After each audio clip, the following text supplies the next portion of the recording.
Hello नमस्कार जय जगन्नाथ सांग मैंने वेलकम करुच्ची मु पुणी एक नुआ मिनी व्लॉग रे। तो आज ये रेडी है कि मु कुआडे जाऊँ चलतु मो सहित देखा। तो मुझे आसिक पहुँची जाइए केकिस बेकरी रे।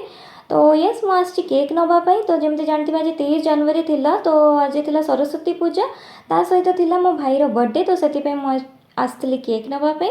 तो केक नहीं कि मु कुआडे जाऊँ चलतु मो सहित देखा। केक तो नहीं सारी बट जो जगह को जीवार थिला सेठ को तो जाई हलानी कोट को जाऊँ चलतु देखो देखो ये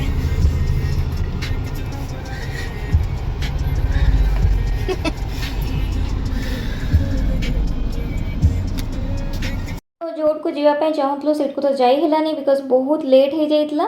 तो से भाविलु ये ही आसिक केक कट करदे। तो से केक कटिंग कले एमती भी जगह मत बहुत भल लगे।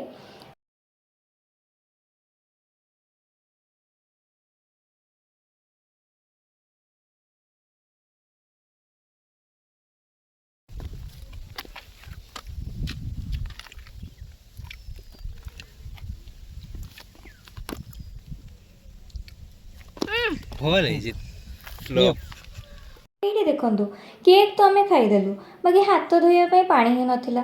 तो से कौन करा खाली बोतलटा था तो जाकि जाऊ अंश जा पा नहीं आसला। ये आम आसिक हाथ धोलु जाऊ टिके पा तो मिलला। तो फुल वीडियो मो चैनल अपलोड अच्छे जाकि देखी नियंतु। रही जय जगन्नाथ।